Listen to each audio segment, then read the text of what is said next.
it still becomes a classic Gilliam film. There's a school of thought that says in the Terry Gilliam canon, if you like, that Dr. Parnassus, oh, well, that's lesser Gilliam. That's not great. And I actually disagree with that. I think that this film is going to have hot take, if you like. This is my hot take, right? I think this film is Gilliam going to hot takes have from Jim.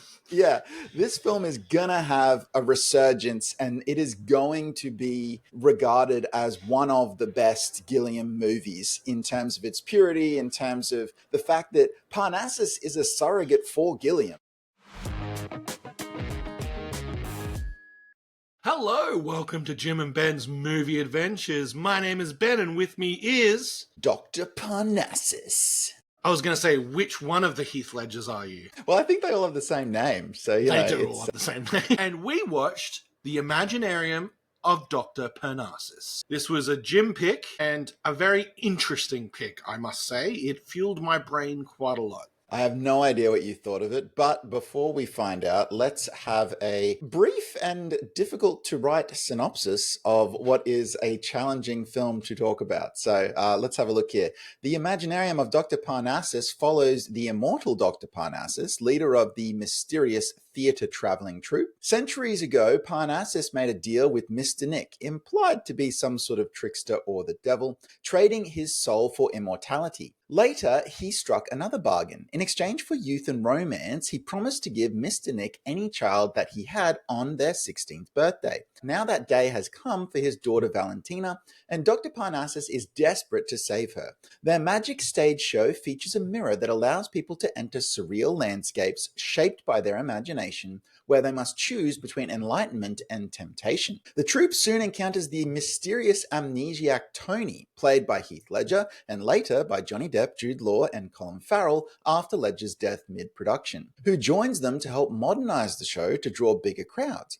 But Tony has a dark past involving shady dealings and child trafficking, which slowly comes to light. As Parnassus and Mr. Nick engage in a new wager on who can win 5 souls first through the Imaginarium, the stakes rise.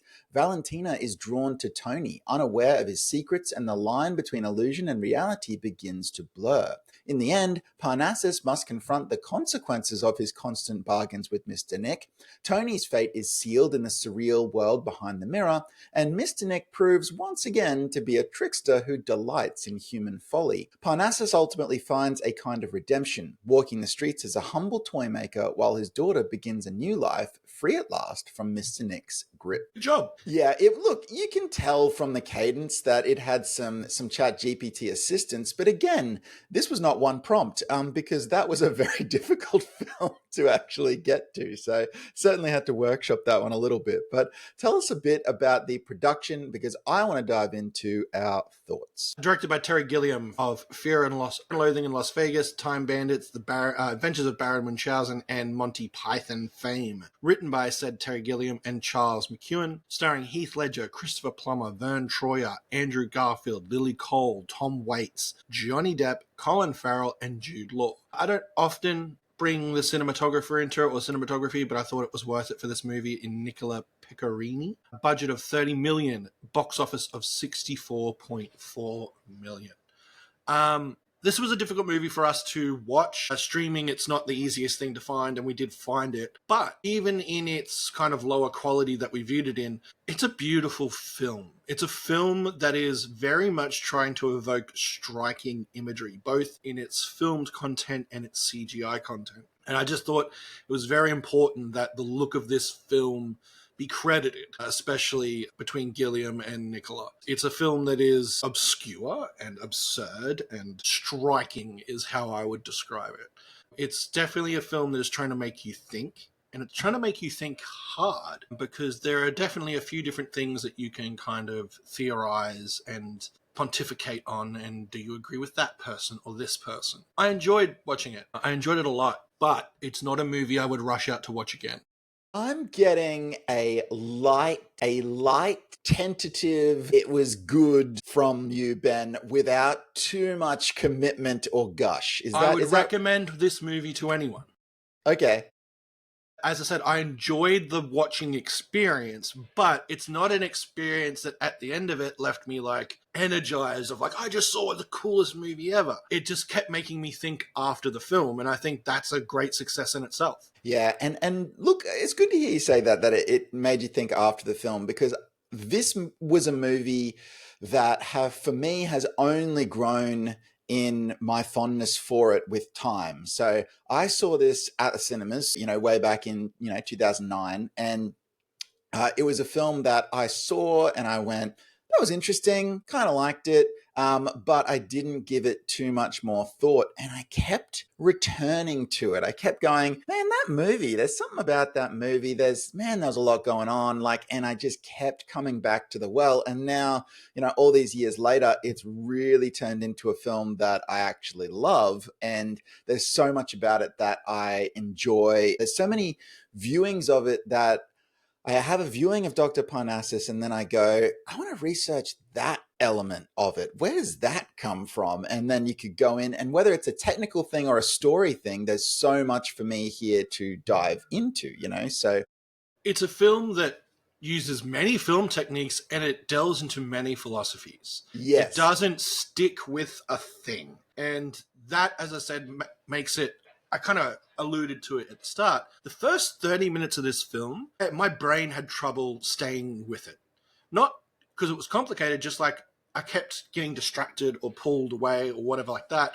And it was much easier until Heath Ledger's character showed up.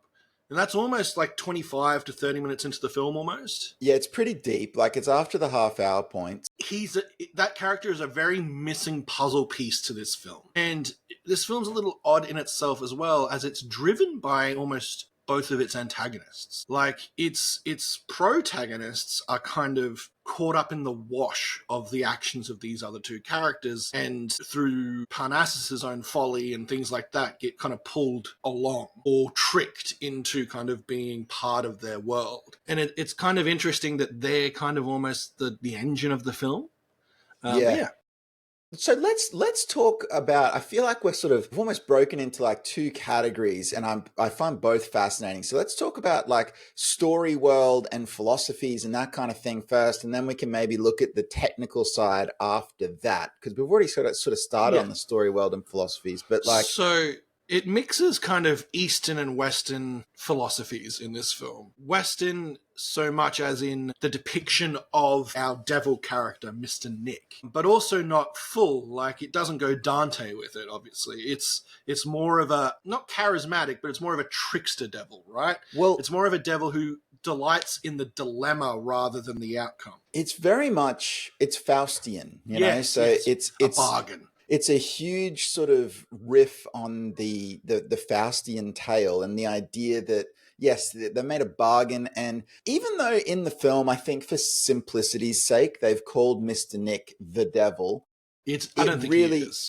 Yes, it's really more implied, just like in the Faust, myth or tale, that it's not actually the devil. It's a lesser demon who is a trickster. I think Mephisto is or something. Mephistopheles, perhaps. I'm getting that wrong, but going off memory is always dangerous. But like more of a sort of trickster kind of character who like works for the devil. That is the space that Mr. Nick seems to be occupying there, because it's not a movie that has Mephistopheles, right? So I got it right the second time. I think did. So there you go. But like, so and that is an interesting kind of thing, because it sets up that there are sort of rules to their dynamic. It sets up that he finds all of this funny, which is not, I think, what you would get from a straight up character who is Satan, and that would be a completely different kind of story. So particularly in tone, like he's still not a nice character. He is an antagonist. He's an evil character, and he is not there,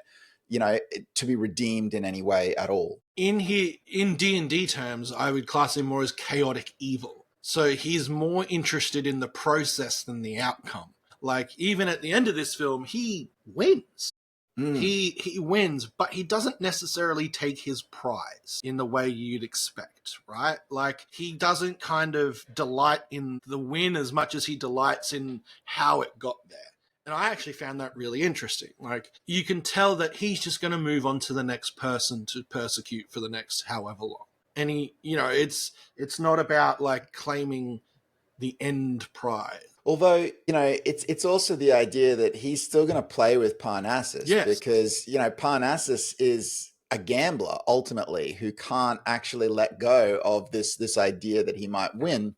And you can see that in the sort of closing of the film. I also think that this is a great Tom Waits role. The match of character to, his particular style of acting, eccentricity, his eccentricities, as you alluded to in our last podcast, but like they really do match very, very well here. And his delivery of that sort of, Southern gentleman kind of thing, as he, and the costume choice, which is very bold and out there with, the cigarette holder and the top hat and the tails, like it's a really nice marriage of character and actor. And actually, I think that most of the casting choices in this movie are that. Christopher Plummer's awesome as Dr. Parnassus, as well as this really disheveled, elderly, immortal man who functionally has this gambling problem on a huge scale with the devil. So, and is also walking that line between being a charlatan and actually giving people a run for their money sort of thing. But then also he does have certain abilities that make him genuine. He's actually doing both all the time. Yeah, with that, I read it as like, obviously times moved on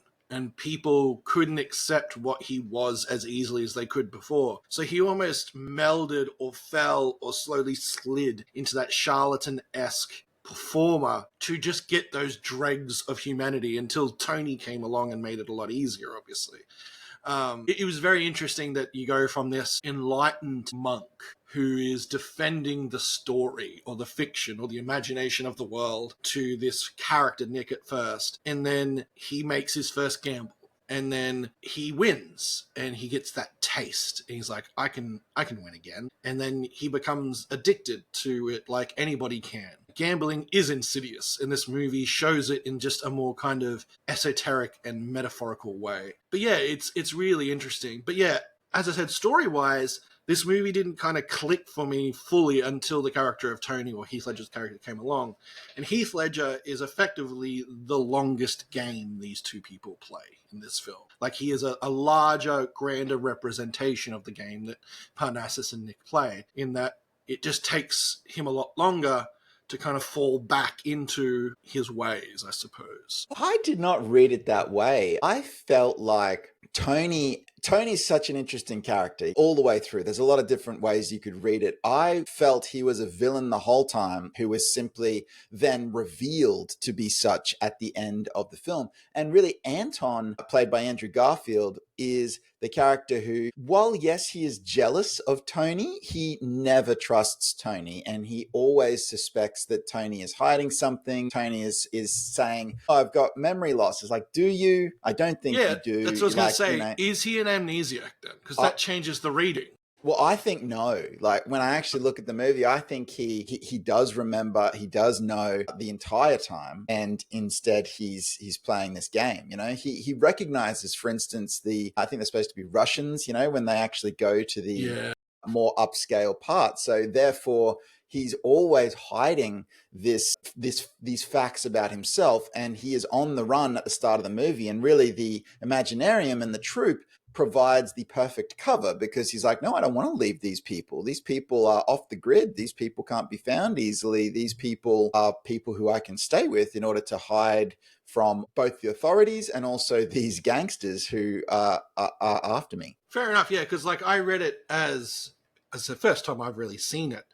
I've read it as like he was amnesiac, but he probably remembered a lot sooner than he let on. Like, I thought, like, at least at the start, he was fully kind of, at least the shock of what happened blanked him or whatever like that. But yeah, okay. So, I mean, if you read it that he always remembered, yeah, he's full villain. Like, there was never a chance of redemption. It was always that path, especially when dealing with the Imaginarium. Like, it wasn't going to let go, I suppose. But yeah, interesting stuff. Now, we've talked around it and we've mentioned it, but this is the second or third movie in recent memory that we've done that is probably more famous for stuff that happened outside of the plot and screen than it is for stuff that happened inside the screen or on the screen. And that was the unfortunate passing of Heath Ledger. Heath Ledger died basically a third of the way through filming this film. He had filmed all the parts outside the Imaginarium, pretty much. They had to cobble some stuff together, use some body doubles and some sound alikes for a few bits. But it was almost the end of this film. Even Terry Gilliam himself explained, like, we originally had no motivation or idea of finishing this film. I couldn't see how it could be done. And then through some time and some thinking, like, they're like, okay, this can be done. And I think it was they reached out to Depp first. And they said, hey, we've got an idea for finishing this film. Can you help us? And for all accounts, Depp, well, Colin Farrell and Jude Law just instantly said yes. Like, yes, this is like our friend. We will finish this and make this the best it can. And based on its budget, they did not charge for their services, or they charged the bare minimum. Well, there was also a problem at the time with Heath Ledger was very young when he died. I think he was 28. Like, he was so young, and he hadn't written his daughter into his will. Yeah. So at the time, Depp, Law, and Farrell said, look, whatever our salaries are for this, this favor that we're doing functionally, just give it to his daughter, and we'll do it that way. So that was also a really nice sort of gesture, in this particular film, given the circumstances. But I actually think that because of the structure of the story and the construction of the story, this worked very well in the end. And I actually think it makes a lot of sense. Probably the thing that maybe pulls the audience out of it is the fact that these three gentlemen are very famous, and they each show up not for very long. They're really extended cameos because most of the movie was done, if you like. So it's a little bit like, yes, Johnny Depp, Jude Law, and Colin Farrell are in the movie, but their presence is almost a little bit overshadowing the fact that what they're actually doing, if you like. But that's such a minor quibble because that's real world stuff, and new audiences aren't always going to understand the fame of those three gentlemen over time. So it doesn't really matter. But yes, certainly at that time, all three were pretty huge. So that was they're massive cameos is what it feels like. It's also a feat of filmmaking, right? Because I think about it this way. Making a movie, once you kind of start, yes, you can change lines or you can rewrite script a little bit and things like that. But once you have all your pieces, it's a slowly moving monolith. Not a lot can change its direction other than to full stop it, right? Where this is kind of like a really kind of, the director had to play mental gymnastics, the studio would have had to get on board, like they would have had to rewrite massive parts of this film. A lot of work goes into making this work. And I don't think, there are a few directors that could do this, and I think Terry Gilliam is one of them just because of the way his brain works. He is, at his nature, absurd, and that is from his background in animation to Python to all those sort of things. And then once given the idea, he was able to flesh it out and work. It just makes me think, what was this movie before? The story would be functionally the same, but the presentation would be different. And watching Heath go in and be these characters himself is one of those things that we'll never know what it could have looked like, and we'll never understand what it could look like without seeing it. But it's one of those things that kind of ticks around in my brain of like, I would love to see both versions of this movie together. I would love it. Yeah, I think I've certainly, because I've seen it so many times as well, like this is the only version I can picture now. I haven't thought about that in a long time. Like, what would it have been like if Heath Ledger had, been able to finish the film? But yes, it's an interesting idea, and it does make you wonder how much they changed. I mean, when you actually look at the finished film, it doesn't look like they changed very much. But again, it's very hard to actually. It doesn't feel like a deviation. It doesn't feel disjointed. Which is either because it wasn't or because they just did a really good job, of actually sort of covering that up. It's one of the two. Either way, the film still absolutely works. So the characters of Percy, Anton, and Valentina, I think, are really interesting characters as well, particularly Anton. This was my introduction to Andrew Garfield. This was the first role that I had seen Andrew Garfield in. This is pre-Spider-Man. This is pre-Never Let Me Go. This is pre-Social Network. This is, very much an early Andrew Garfield role. And he's got a lot of his, I guess, what became his signature performance tics or styles, he's got them all here. It's a little bit more bombastic and energetic than perhaps you would see in future, but like it is cool to see him in this early role and also going toe to toe with Christopher Plummer, Heath Ledger, like, these big kind of names, and he's just delivering his performance and doing a great job. So his performance very much reminded me of theatre kid energy. Yeah. It was very much like, and it suited the character, right? Because that's what he was, really. He was this boy who'd gotten drawn into the orbit of this circus or this performing troupe and loved it and loved the girl in it. And he was all about just putting out and projecting his best.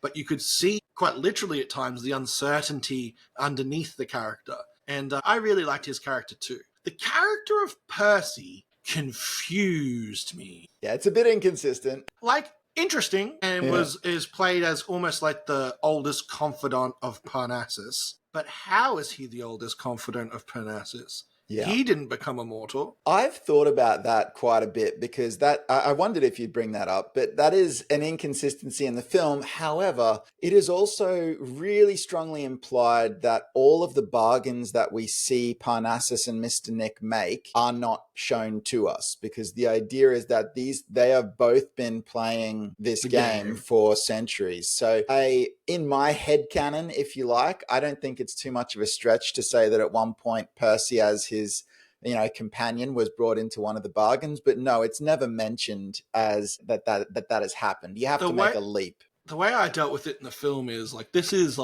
this movie is unreliable narrator the movie. Nobody is telling the full true story at any point in time. So yeah, I imagined either they say they've been doing this for 100 years, but it's actually just been Parnassus's lifetime. Or like they've missed bits, and there's bits of the story that aren't told, or they're missing it out because they're not favorable to the character telling them, and all those sort of things. But I mean, if they're not favorable to Parnassus telling them, they must be the worst of the worst, because he never really tells a favorable story about himself. No. It's just that character. It annoyed me for a little bit, and then I just got past it. I think this is the most I've seen Vern Troyer act in a film, and it's really good. Yeah. He's great. He is, isn't he? Like he's so good. And I think as well, like he brings not just the humor, but he brings the depth to this relationship, to this friendship that these two have. Like you kind of need him. The film would absolutely be missing something if we didn't have Percy there. So, and then of course the other character here is Valentina. Valentina, played by Lily Cole, who is someone who, after I saw this film, I thought we'd see her a lot in a lot of different movies. And I was trying to think, I'm like, what is she in? And it's not a lot. No, she doesn't tend to work all the time, and for whatever reason. But again, I think she's great in the movie as well. And Valentina is a little bit of a MacGuffin, if you like. She's a poker chip. She's a poker chip. She's something that a lot of the different characters want for various different reasons, and yet at the same time still has her own agency and has her own wants. I think it's a really interesting notion that she has grown up in this, I guess, life that so many people would romanticize, of being on the road in this, I like what you said, traveling circus, and yet her dreams of domestic, normal suburbia, if you like, of a upper middle class life. And she dreams of a life she wants rather than a life that's thrust upon her. It's kind of classic, but yeah, it's that kind of like the grass is greener, right? Like it must be better somewhere else. So, and somewhere else is normal. It is, yeah. It's very kind of like, but I also think, is that need naturally derived, or is it influenced by the bargain? Well, this kind of brings me a little bit to the end of the film, which is something that I still find really interesting, and I don't know how I feel about it, because it's like a happy ending with a question mark. Well, it's more that, so throughout the movie, Ton loves this life, this traveling theater life. And he does say at one point he'd be happy to give it up if it was, with Valentina. Like, he says that, so that's established, that's precedent. But he does show that he loves this traveling, theater kind of life. So at the end of the film, they both are very seemingly well adjusted. Yeah. They are somewhat affluent, and they have basically adapted to normal society, if you like, and somehow found paying jobs that are going to That get suit them their into skill set? that suit their skill set and are in inner city London, and they're both happy. And I was like, man, a lot of things had to happen for all of that to take place, and it does seem like I think it's weird. It's a fantasy movie about magic stuff, and here's me saying I want some realism. And in that, I kind of did. I was a little bit like, but that's not a very realistic take on how they end up. It's a very fairy tale in that sense, even though in this case, a fairy tale is paying jobs and a normal existence, if you like. But Yeah. I do bump on it a little bit, because I sort of just go, Anton, I don't know if he'd be happy in that long term. Neither of them. What are these jobs that they're doing? How is this sort of working? I don't know that they would actually be happy here. So it's also not super clear that Valentina actually loves Anton throughout the movie. Like, that is not established. It's established that he loves her, but she is very on the fence about the whole thing. And it's a little bit like, in some ways, you almost feel sorry for her that she didn't have a lot of options, right? No. And Her choice is limited. and this guy does love her and is devoted to her, but did she even have anyone else that she could sort of turn to? And I don't know, is this more of a tragedy for her? I'm not sure. The ending for me, I'm like, whoa, we blow past a lot of things real quick to kind of get to the place we want to get to, which is a little bit like what we're talking about recently with Lucky Number 11, where it sort of did the same thing. But yeah, I don't know. How did you feel about it? I felt the ending is what it kind of had to be for They two didn't have reasons. time for anything else. Yeah, for two reasons. One, I think anyone who's paying, like producing this movie, would have wanted a sort of ending like this, something that showed a glimmer of hope, even though there was the last bargain we see was lost by Parnassus. And I think as an audience, we kind of needed to see it, right? Because if we didn't see that ending, that's a weird hollowness to live with after walking out of a film, right? And I think it would also detract from thinking about the other parts of the film, because you'd just be stuck on it. You'd be stuck on, well, the girl got screwed through no fault of her own. That's ridiculous. Parnassus has nothing, and then we've just got this Nick character who's going about his life doing this to everybody all over again. I think there needed to be a break in whatever cycle was presented, and I think that's what this ending tries to achieve. And you're right, and I agree completely with that as well. And it's like I was saying as well, there isn't time for anything else, because we're not supposed to don't have another 2 hours. Well, and we're not supposed to be focused on them at the end of the movie. We're supposed to be focused on Parnassus, maybe falling back into old habits with Mr. Nick, but trying to reform his life. That's what we're meant to be thinking about. We've really only got time for a 10-second. The others are pretty happy too. Like, that's also showing Parnassus of continuing the good part of him, which is telling stories just through a different medium, or giving imagination through a different medium. Like, instead of being the monk, or instead of being the showman or the charlatan, he's now a toy maker, and he's making those bits of imagination just in smaller bites for smaller individuals. And I thought it was like, it's still the same profession each time, right? Like, in the monk, they tell the story and they repeat the story, so the story never stops. In his kind of charlatan age, he's showing people choices and imagination and all that sort of stuff. And then as a toy maker, he continues that storytelling, but just, as I said, in smaller chunks of toys. And I thought it was an interesting kind of progression to kind of almost bigger, smaller audience in a strange way. First of all, his audience was the universe, and then it was the people, and now it's just the smaller specific people. Yeah, absolutely. So we haven't talked so far about the technical side of things. I have a technical question. Right. Okay, so I was reading about this film, and it's explained that Gilliam likes to film wide. He uses wide lenses. And in this film, he used like a crazy wider lens than normal. What does that mean, and what does that make the screen show us, Jim? Awesome. Well, I was going to talk about wide-angle lenses. So Gilliam loves wide-angle lenses. So look, most lenses, all lenses in fact, are basically categorized by their focal lengths, and this is a number, right? So, and a wide lens... Is that an f-stop number? No, so that's different. So Sorry, I'll detract you. Keep going. Focal length. that's all right. That's about the amount of light coming Okay. into the lens. But look, so this focal length is basically about size, right? It's about size, and it's about the size of the frame and what we're actually going to see, you know, whether it's going to be sort of feel like crushed together or whether it's going to be really, really open. And so anything beyond about a sort of 20 mil lens, okay, is seen as quite wide. Gilliam tends to shoot right down at a 14, okay, and occasionally he'll push, like in this film, occasionally even to like a 12. What that gives you is basically if you think like a GoPro style fisheye kind of look, right?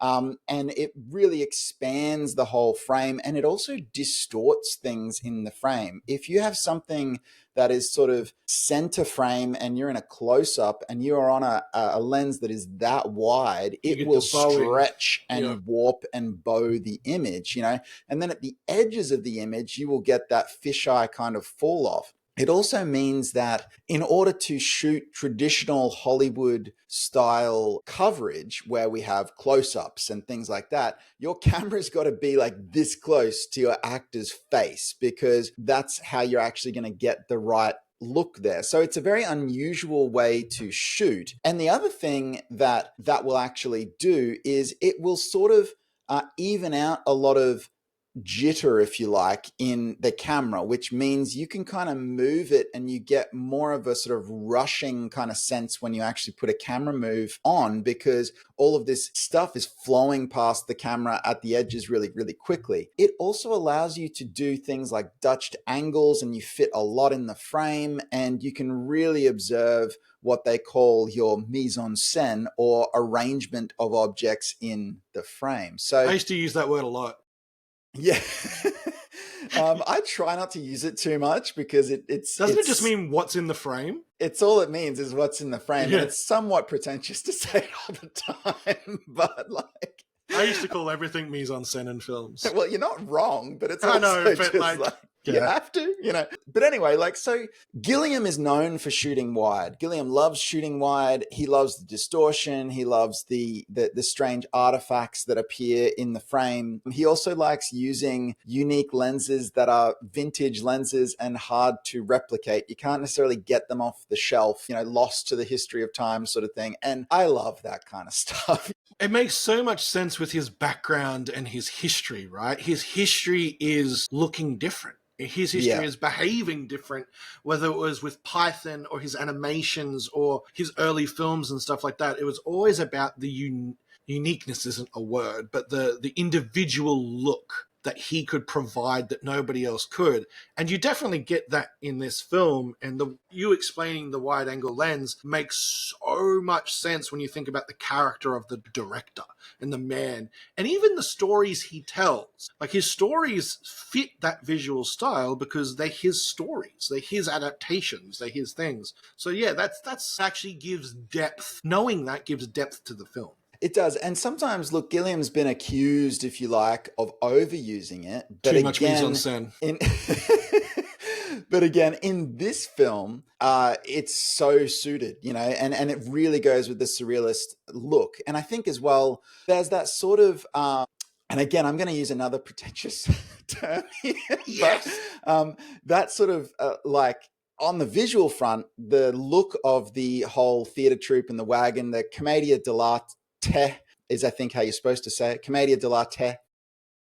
I've always said Tay. I know, Australian. But look, that look of the wagon and all of the bits and pieces and the patchwork, when you put the wide angle lens on that, you can show that off. You can show off all the nooks and crannies and the bits and pieces. The swinging bits in the corner and the bits that are kind of falling down a bit. Like, yeah. Exactly. You're going to really take all of that in. So, and I do think the production design's awesome on this movie. Like, so I love it.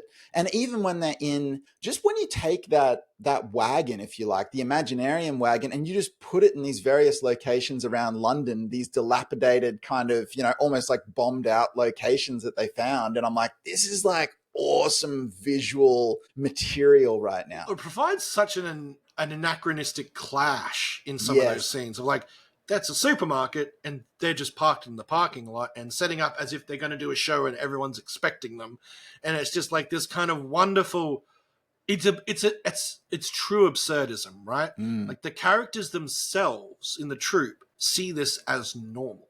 Their Yeah. world is not strange, whereas everyone around them perceives the world that they're in as strange. And it's kind of, I love absurdism. It doesn't actually fit the most of my other character sensibilities as far as what I enjoy to watch. Because absurdism at itself is reaching for something that doesn't make sense. It doesn't try to make sense. It's not even attempting a world where this is something that you can understand in a way that is meant to be, right? Waiting for Godot is one of my favorite plays, and I love watching it portrayed by different people. That's the fun of absurdism, right? Seeing the different productions and seeing the different interpretations. It's not about seeing the same play each time. You can go see the same people put in the same play and it looks completely different. I love it. It hooks into my brain, and I think that's when I started to like this film more and more, is when that absurdism, that clash of ideas, that those two worlds just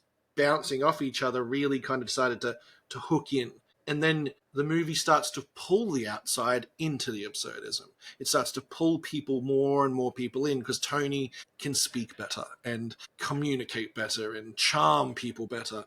And he pulls them into this world. And it's a world he starts to become addicted to. He wants to keep going back. And it's just, and then it leads more away from absurdism into true film, and then it kind of comes back and dives in. But yeah, like, sorry, I got on a tangent of enjoyment.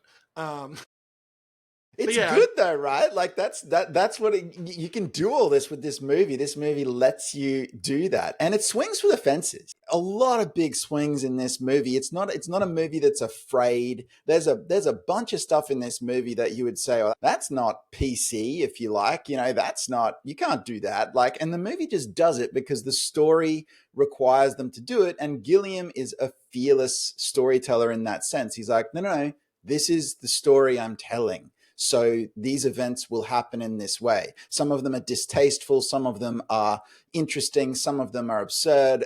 Some of them are realistic, but it's all in there. Like, it's all working simultaneously. And it tells what I would call a fearless story in that sense. it's serious Monty Python.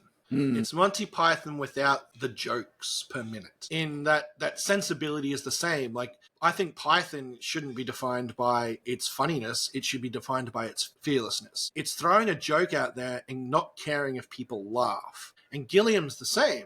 He's put a story out there and he goes, someone will enjoy this. I'll enjoy this. This is a story I wanted to tell, and I'm going to make it the best I can.